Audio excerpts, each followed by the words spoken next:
Hello everyone. Have you ever looked at a population chart shaped like a pyramid and wondered what that shape is actually telling us about a country's future? Today we are going to decode exactly that. Let us begin with the basic geometry of a population pyramid. On the vertical axis, we have age cohorts stacked in precise 5-year blocks, starting from 0 to 4 years at the base and going all the way up to 100 plus at the very top. On the horizontal axis, we have the population size, either as an absolute number or as a percentage. And there is a strict gender divide in this chart. Males are always placed on the left side, and females are always placed on the right side. Now, let us trace how this way of representing data actually evolved over time. It was first conceptualized in 1874 by Francis Amasa Walker for the United States Census. In the early years, these charts were dominated by highly expansive, broad based pyramids, reflecting high global mortality at that time. By the mid 20th century, around 1950, the 5-year cohort tracking became standardized. And in the modern era, we now use highly detailed geometric tracking to map complex global transitions and aging populations. These pyramid shapes are not just pictures, they are historical scars that record real events. A broad base with sharply tapering sides signifies high fertility and high youth mortality, which leads to heavy youth dependency. A narrow base with a broad peak indicates extremely low fertility, increased survival into older age, and an aging demographic structure.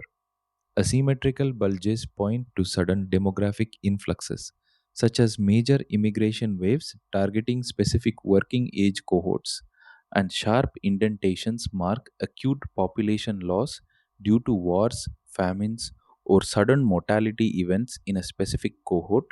So, how do we translate these shapes into actual policy diagnostics? First, workforce planning, where we analyze the size of the 15 to 64 age cohort to project labor supply and identify potential shortages.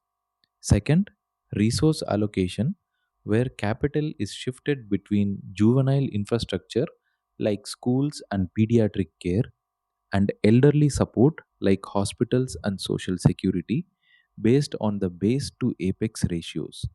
Third, gender specific sex ratios, which help identify critical imbalances indicating societal preferences or historical deficits.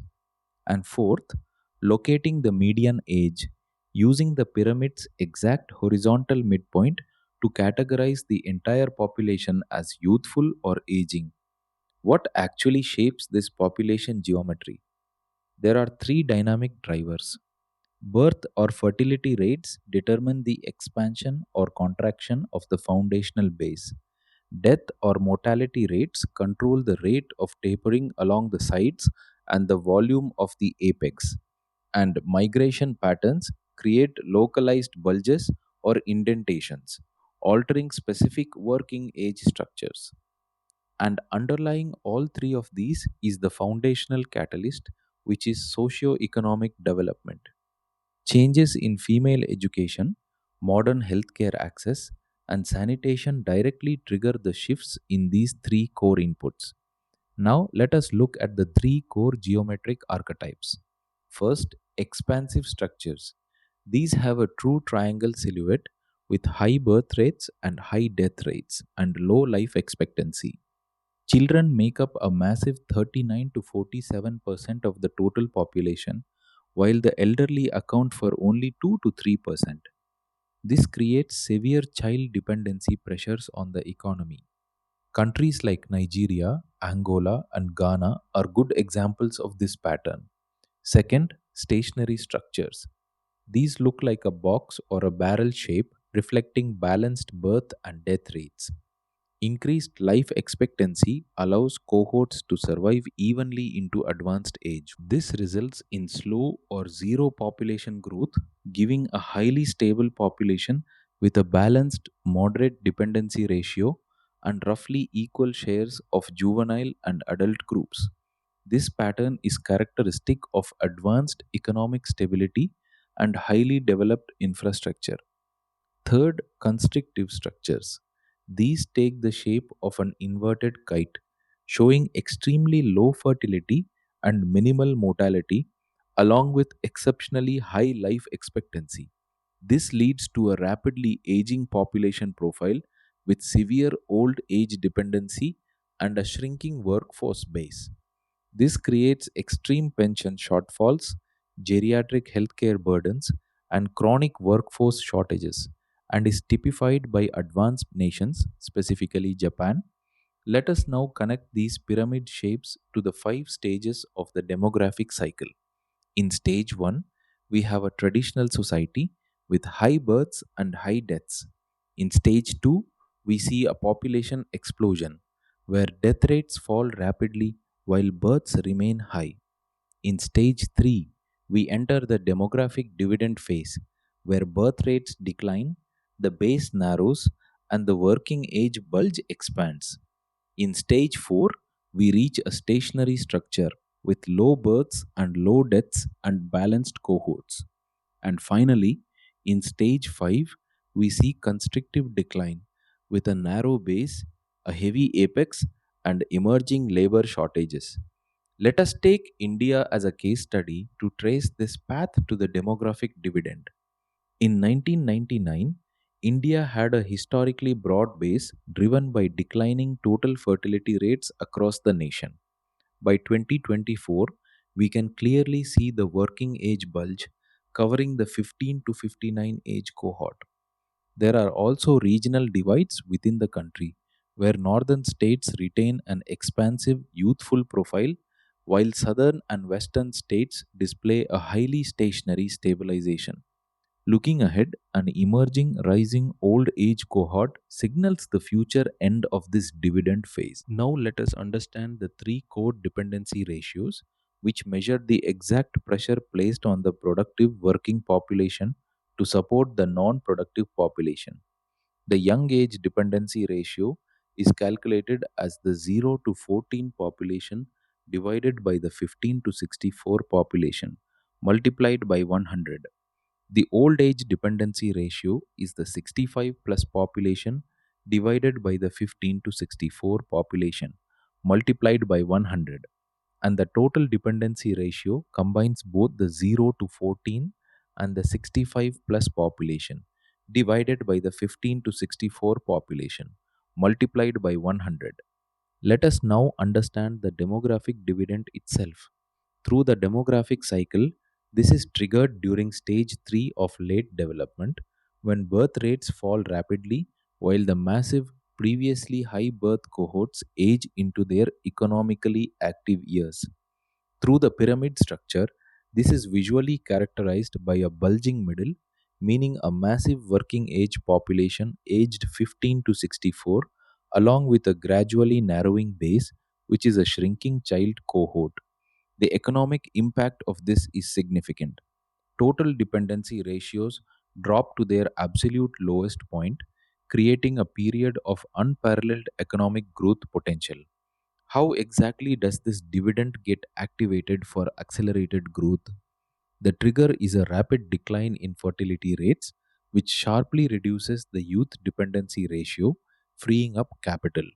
This activates three important pillars: labor supply, meaning a massive influx of young adults entering the workforce simultaneously; savings capacity, where with fewer children to support, household disposable income and national savings rates surge; and human capital, where resources are consolidated, allowing higher per capita investment in the remaining youth. This brings us to the window of opportunity.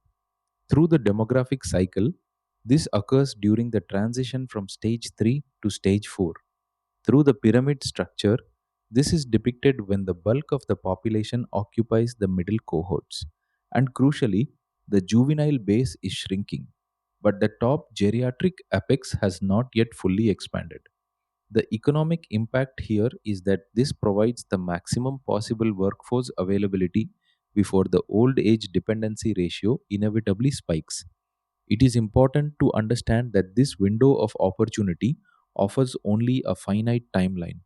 It is a strictly finite span dictated by human biology, typically lasting only 30 to 40 years.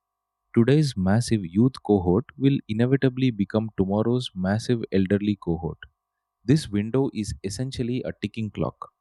If structural reforms are not implemented before the window closes, the economic potential is permanently lost. Let us look closely at the demographic bonus and the policies needed to capture it. Through the demographic cycle, this is triggered during early stage 3, and it marks the exact initial phase where the total dependency ratio undergoes its sharpest, fastest drop due to plunging fertility prior to any geriatric expansion. Through the pyramid structure, this is visually identified by a newly pinched base and robust lower middle bands, preparing to enter the workforce. But remember, this economic bonus is not automatic. To extract value and boost development, governments must invest heavily in education, skill development, and health, while the ratio remains favorable. So, how do we maximize this demographic bonus through targeted policy? The setup involves an initial drop in dependency, which creates baseline capital. This baseline capital then feeds into three important gears: education reform, which means upgrading primary and secondary systems to ensure the incoming youth bulge is literate and capable; skill development, which means aligning vocational training and higher education with actual labor market demands to prevent mass youth unemployment; and healthcare infrastructure, which ensures the workforce remains highly productive and reduces early adult mortality. But this bonus does not last forever. Let us now understand the demographic burden that eventually follows. Through the demographic cycle, this occurs during stages 4 and 5 in the advanced or declining stages. It is the inevitable consequence of development where total dependency ratios rise once again, driven entirely by longevity. Through the pyramid structure, this is represented by a constrictive inverted pyramid with an extremely narrow base due to low fertility and a widening heavy apex, meaning an expanding 65 plus cohort. The economic impact places intense compounding pressure on intergenerational wealth transfers, national pension systems, and geriatric healthcare. This leads us to what we can call the development paradox. As the large working cohort ages and life expectancy increases, the total dependency ratio violently spikes upward again. This ratio shift is now driven entirely by the elderly cohort, completely replacing the youth dependency of the past. A shrinking fiscal tax base is forced to support an exploding demand for pensions, retirement infrastructure, and intensive geriatric care. The ultimate conclusion is that the final consequence of a nation's successful development is an inescapable demographic destiny: the transition from expansive youth to constrictive aging.